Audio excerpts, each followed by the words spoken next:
Ashu, thanks so much for joining me today. We've tracked your journey. I've known you for many years. So I'm going to start by asking you a very simple question. Looking back at your career and where you have reached, what were the 2, 3 turning points that you felt, kind of brought you where you are?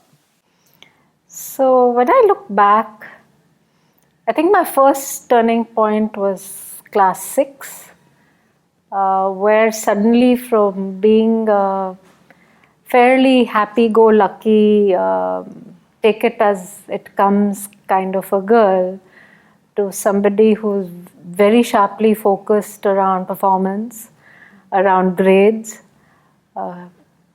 Almost, I would say, very clear that one has to become somebody in life happened. And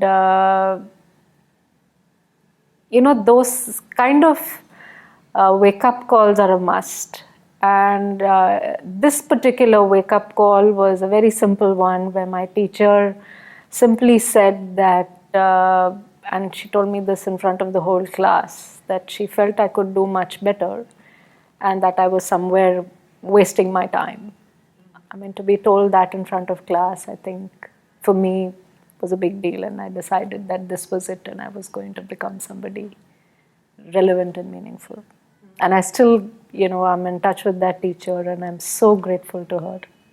Really? So everybody I have spoken to has spoken about, later stage developments. But do you think that's where your mental DNA kind of came together? Absolutely. I mean, after that, right from moving up to being top 3 in class, to being motivated to top school, to be very motivated to say it's not just about studies, but focusing on 2, 3 extracurricular activities, right down to, making sure that my mom and dad felt that I was, being somebody whom they could count on at home. And particularly because my dad was overseas during those growing years, and therefore, I almost felt responsible for spending that time with mom, and I'm not as a kid anymore, but as an adult, and finally being very driven to becoming somebody meaningful happened. So it was, I always remember that. Even today, it's a vivid memory, and I will never forget how I felt in class. Really? That's amazing. Looking at your career path, did you always know that this is what you wanted to do? Was there confusion or some kind of a thought that you would have wanted to do something else, or were you very clear in your direction? So I was clear I wanted to become someone who was well regarded, made a difference, and was somebody people could look up to. I think that was the starting point. As a young child, I think my veer was towards medicine, and I wanted to be a doctor. And I remember this discussion, and that's the second turning point, with my parents. And they simply said, but so many children, especially girls, choose the medical path. Do you really want to go down that path, or do you want to do something and create a different path for yourself? Have you thought about finance? In the school that I grew up, it was all about either medicine or engineering. And that actually very nicely sort of, from my own mind perspective, gave me the thinking time, because I relocated from Bangalore to Mumbai, and Mumbai even those days was a lot about finance.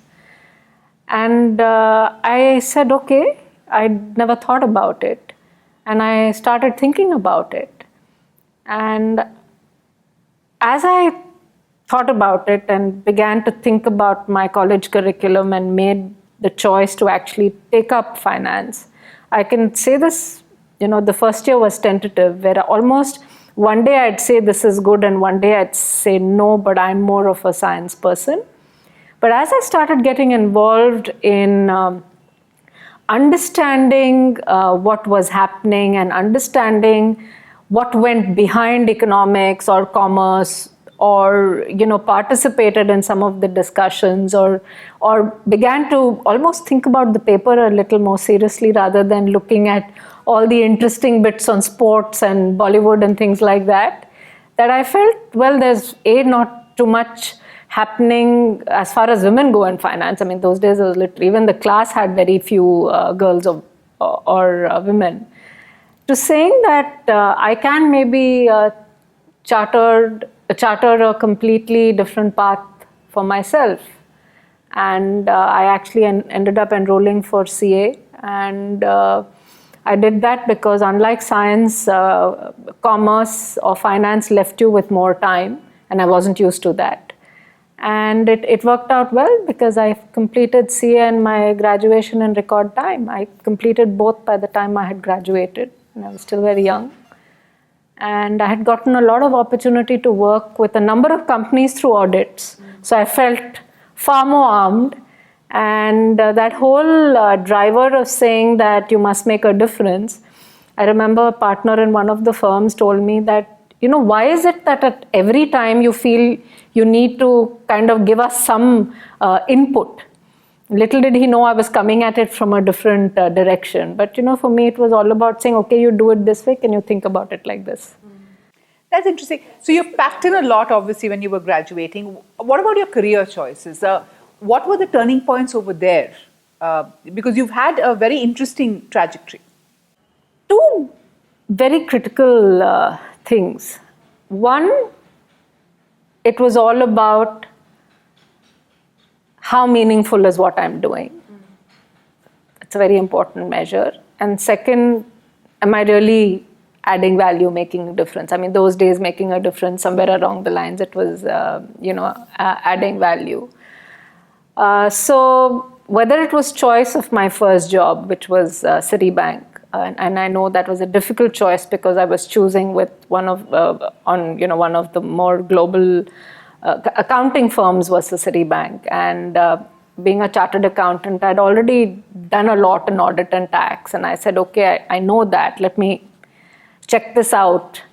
So that whole thing about having a flair to taking up something different, but taking it up very clear on why am I making that choice and what will I do with it, was a very important part of my own planning exercise.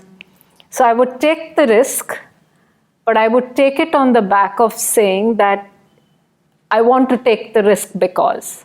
So it wasn't a blind. It was a thought through move, knowing very well that you could succeed or it may not work. And when I chose banking versus the journey of a chartered accountant joining one of the well-known accounting firms and literally work through day-to-day routine, it really did two things for me. It told me the detail behind big numbers and what it is like working with numbers. And it also gave me a very good feel to what the world of business is, because banking deals with the big business houses, and at Citibank I'd gotten that exposure during the many years that I'd worked. So it really allowed me to continuously develop on an area that I was new to, because it gave you that opportunity to do it, ask the questions. And Citibank, being Citibank, all of us who have ever worked with Citibank call it a university in some ways, because they had so much of hardcore knowledge, skill-oriented training, as well as soft skills, that you could almost say that, okay, I don't understand treasury and I want to learn this, and either self-nominate or ask to join a program.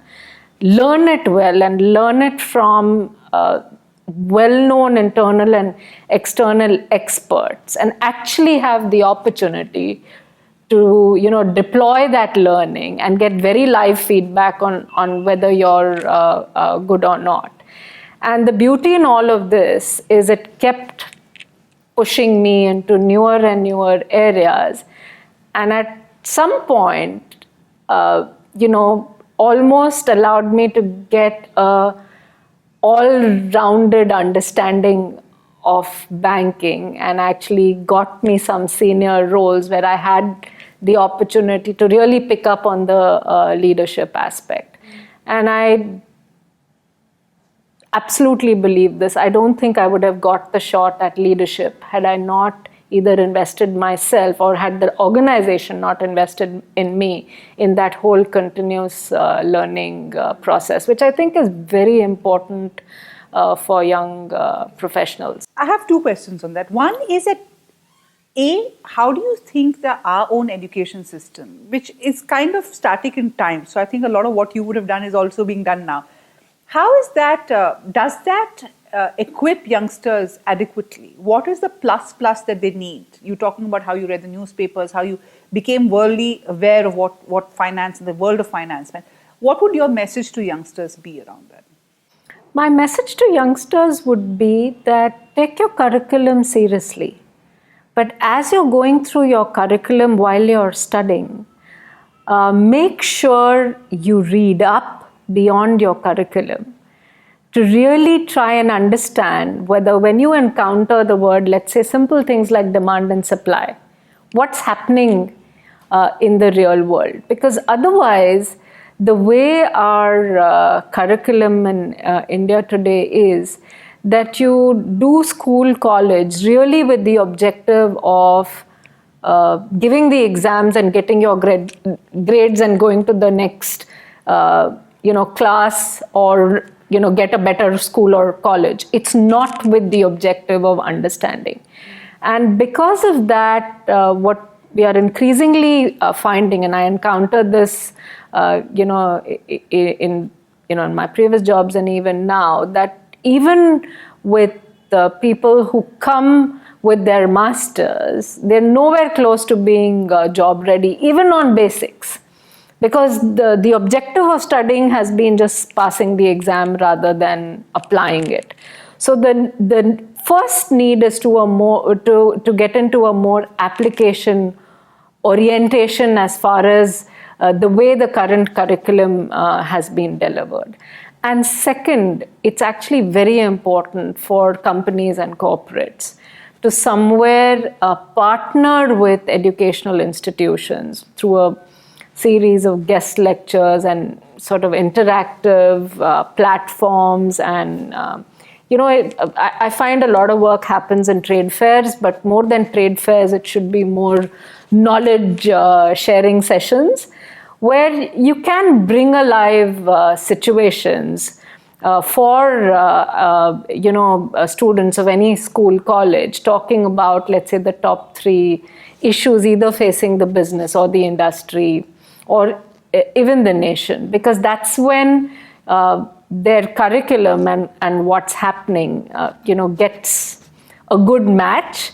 I do take a few guest lectures, and I feel great about it because, it keeps me a little more closer to what's happening, and I learn a lot. And I find that, the children or the young millennials or young professionals are so bright that they just need that little bit of connect. Even if you give them a broad idea, their ability to connect the dots are absolutely outstanding. And I'd say far better than the time when I would have been studying, because, the IQ sort of level has certainly moved. Extending that, Ashu, you spoke about the training programs, etc. How important is continuous education, especially when the world and the workplace is changing so rapidly? As a leader, what would your insights be on importance of continuous education to reach where you have reached? So to me, continuous education is a must. And I did say that, to my mind, the leadership positions were on account of, the aspects on training. I'd also like to share that, I have moved jobs, industries, and even in my time at Citi, I've opted to do many different things, from operations to business, from corporate to investment bank, and investment bank to a more technology-oriented area.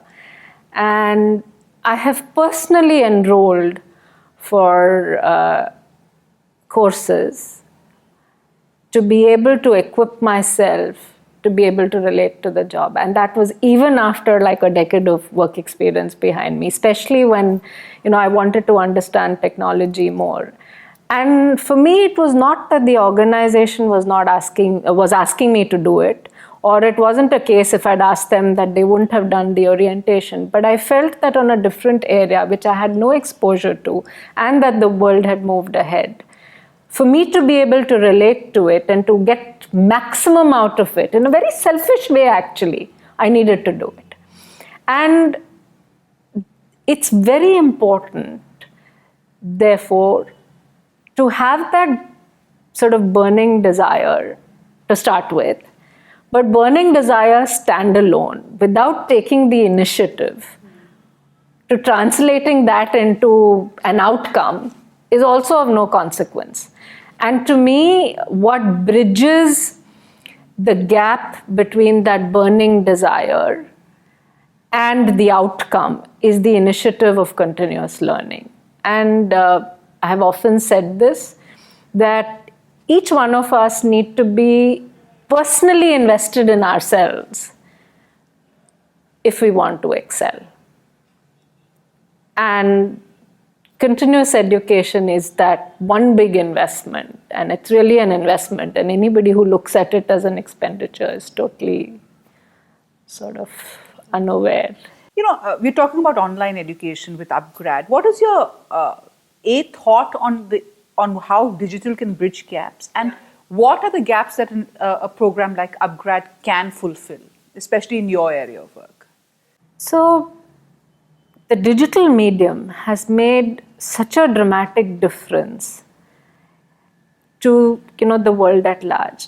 And the one thing it has achieved in a very big way is completely bridged the gap on affordability. So today, because of digital, it's no longer about do you have the big bucks to get something of high quality in the information or the education space. Because at one time, you needed to be able to afford those fees to be able to enroll for the high quality programs. And why, especially in the Indian context? Because those were never part of the standard curriculum for government colleges or schools, right? The gap was a lot. Given that, this medium lends itself to,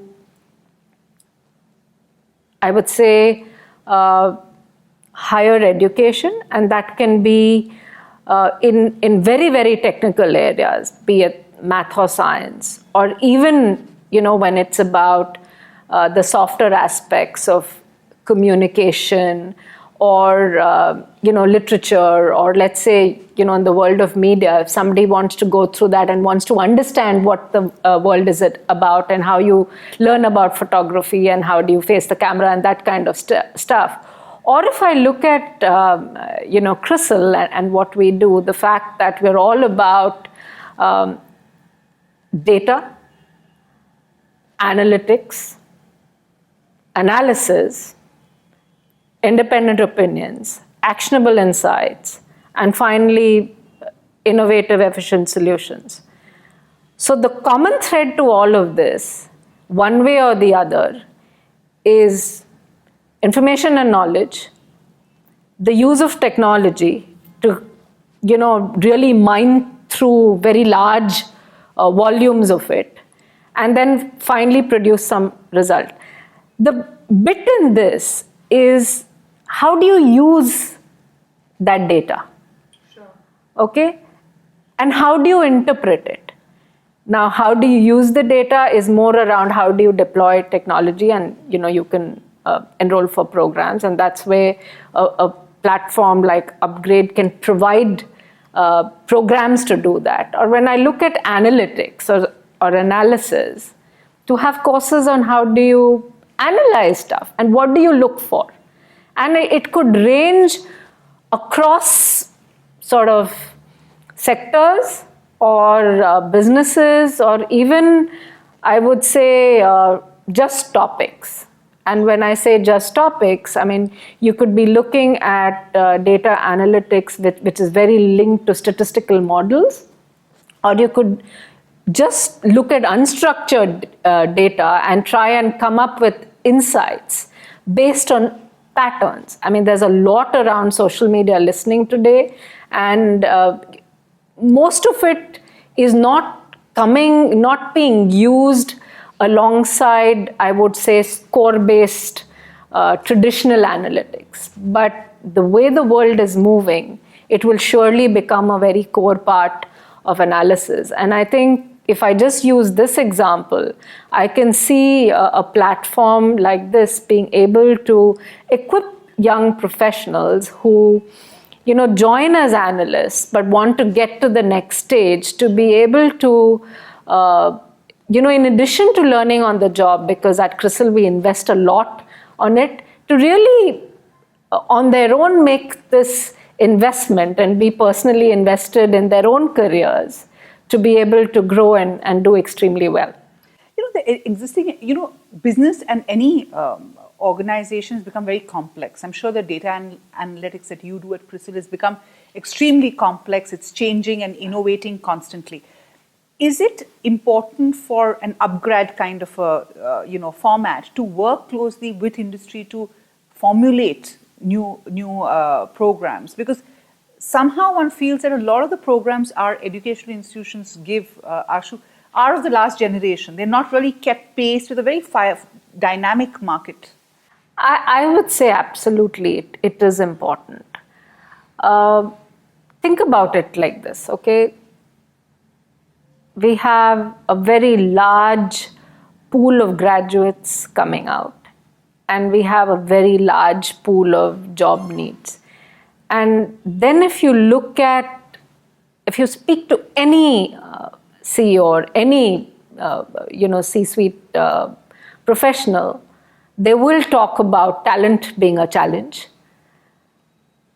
attrition being a challenge, and retention being a challenge. And this is despite the fact that, if you look at global sort of numbers, the kind of number of millions of graduates that we produce year on year is probably amongst the highest, right? And the big gap is relevant education, being job ready in terms of application, because a very large part of the curriculum is theory, it's not application. And I'd almost say that what I find interesting in some of the international programs is the focus a lot on application, whereas that hasn't yet happened in India. A simple example to illustrate is project work in India is not such a material part of curriculum, it's the periphery. Whereas most of the international programs, and in India only masters, they do that. Project work and case studies are the sort of foundation of applying the knowledge. You don't teach, you do this, and that's how the knowledge or the theory behind it is acquired.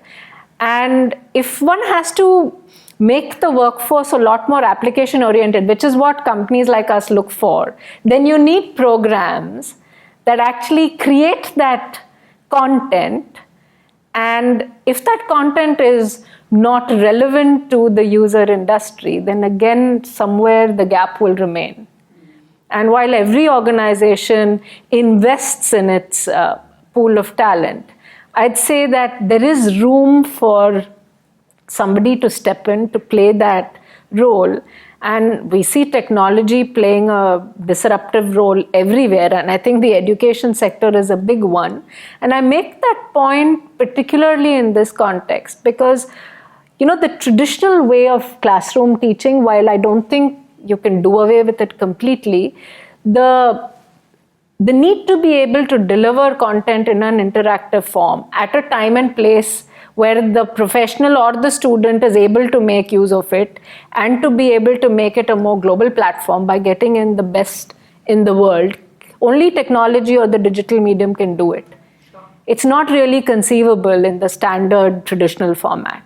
And that therein lies the opportunity. So if you take the format, you don't limit the content, and you kind of dissect it by, let's say, user groups, and get the user groups, which is really businesses partnering, then what I think is, you have great going, and you probably can create magic.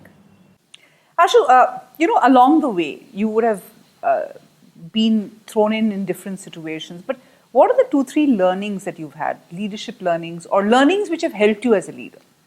So I've been very fortunate to work with some of the best people and companies in my career. And I think in each of the previous 3 roles, I can almost think of one lesson each. So I think the big lesson for me was about not getting too comfortable with what I was doing. And that also means not slipping into complacence. And that was something that allowed me to take risks, move into different roles, prepare myself for it, and actually progress ahead in my career. Because if you are in your comfort zone, then you slip into the format of, let me wait for opportunities and I will take them. But the actual reality is you have to go and pursue them. And sometimes if opportunities are not in one area, they may be staring at you somewhere else. And if you're in that comfort zone, actually you completely miss them. The second thing is, one has to make a choice. And every leader faces a lot of problems. And the choice in front of the leader is, do you focus on the problem or do you focus on the solution? My learning is, it's good to understand the problem, but start focusing on the solution very quickly. And one of the sort of the big things that come out of it is actually, in this process, you end up resolving a lot of conflicts. Because 9 chances out of 10, when the focus shifts from the solution to the problem, you end up creating more conflicts amongst either your team or other levels of leadership in the company or even peers. And finally, no company benefits from the problem. They only benefit from the solution, right? So I think that was a big learning for me. And if I were to think of another one, it's on the aspect of communication, right? Communication can be one way, which, in my language is you can tell. And the second aspect is around dialogue. It is around sharing thoughts. It is around, discussing something and taking feedback. And the big difference between the telling and the sharing and the dialogue is when you tell, the person may or may not listen. When you dialogue and when you share, you get the ear of one or even hundreds or even thousands of people, and you do get a response. And suddenly you're able to get joint ownership, collective ownership and buy-in. And for me, I know when I've made that shift from telling to dialogue and sharing, the results have been absolutely amazing. Career paths are not, always one way up. They are often setbacks. I'm going to ask you a personal question. Has there been a setback? And what is the setback that you have learned from? The one mistake that you have learned from? So you're absolutely right. I mean, everybody has these setbacks. And if I look back, I'm actually very thankful to the setback, because I probably am here today in front of you because of that. Very early in my career, I made the decision to kind of move out of treasury and get into a very, very different area. And which embraced I would say, new formats which were untested. And the times were such that, the economic environment was not really allowing new formats to progress. And that needed me to revisit what I thought would have been a career path otherwise, and move back, I would say, into a very traditional, more, being a chartered accountant, really actually spend time in a more financial controller type of a role. Today, when I look back at it, that role and that time has become the most valuable experience, because as CEO of the different businesses that I've headed, the need to be on top of numbers, to be able to analyze numbers and data from every aspect is so critical that without that experience, I don't think I would have been able to really function with the kind of, I would say, confidence that I'm able to today. And I can only say this, that it's often said that failure is a stepping stone to success. And that sort of resonates with me loudly. And I say that although something like this was hardly a failure, but you know how minds are, and especially, early in your career, when something doesn't go your way, you're almost saying, my God, don't know what. And I feel so grateful that I actually had that period and benefited so much from it. On the flip side, what was the proudest moment in your career where you really felt that, all that you'd worked for had come to fruition? So I think there are so many. I don't know which to say, but if you ask me for one, the opportunity to lead CRISIL is a very proud moment for me. And the fact that I was chosen despite not being remotely sort of from the ratings research background was a big one. And I look at this job with immense pride and gratitude. And I feel that it's not about the risk I'm taking in this role, but the fact that, the board and the shareholders that have approved my appointment have actually taken that risk and invested in me. Ashu, youngsters today have tremendous opportunity like never before, but it's also tremendously challenging to stay the course, to, succeed amidst a lot of competition, to constantly be in the game, to be one up in the game. What's your advice to youngsters who want to reach where you have reached? So my single, advice to, if there was just one thing that I had to say, I would say that you must believe in yourself and believe in your capability. And never put yourself down, because if you do not believe in yourself, nobody else is going to believe you. So it all starts with self-belief and conviction. But at the same time, just don't leave it at that. Back it up with lots of learning, hard work, and then stay the course. If you're able to do it, there is no way but success for you. Last question, what's your message for UpGrad, and what the essence of it is really to facilitate education?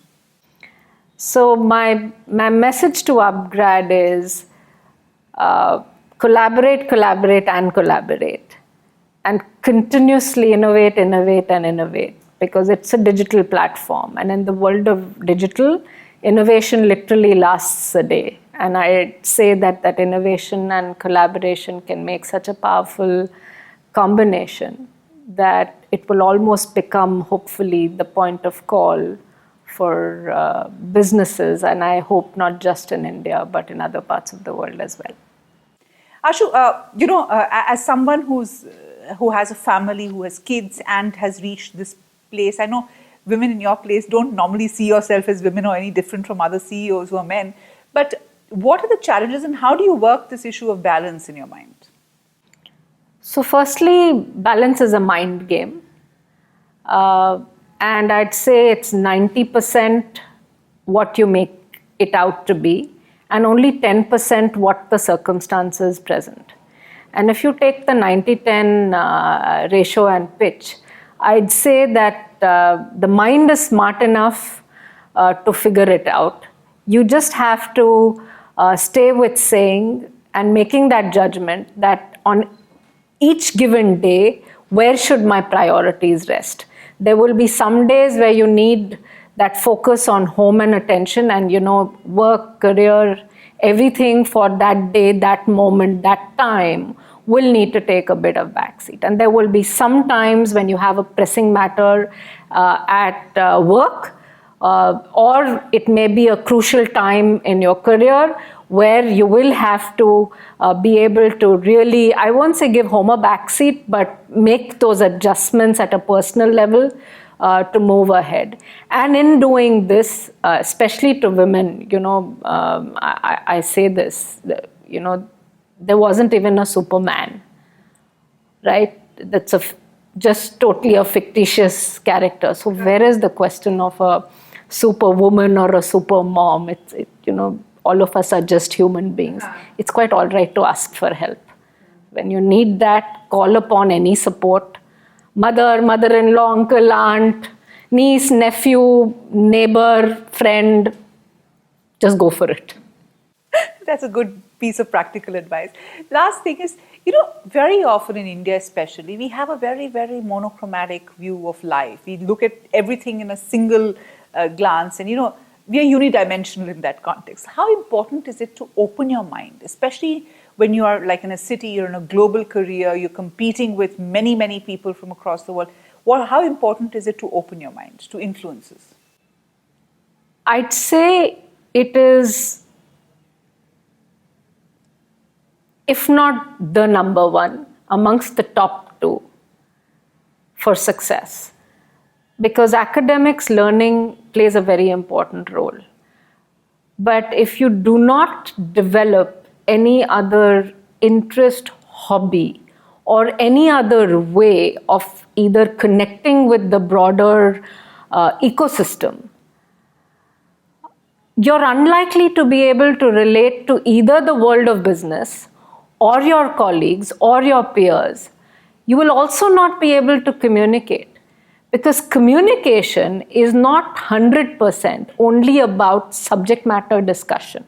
It's a lot beyond that. In fact, my own experience is, the more senior you get, the more important it is to be able to link back the broader issues to the subject matter, rather than spending all your time about the subject matter and waiting for the rest of the world to align. And in that context, I'd really urge everybody to make that effort to develop one or two interests or hobbies. And I always say, a lot of people write reading as a hobby. I'd say it's by far the best, because books are, your best friends. They are with you all the time, and that's a very simple one to develop and cultivate. And if you can do a lot more, then why not? And if you can combine sports with work, nothing like it, because that whole competitive spirit, apart from the adrenaline rush it gives you, it really helps build a lot of camaraderie at the workplace. Great. Thank you so much, Ashu.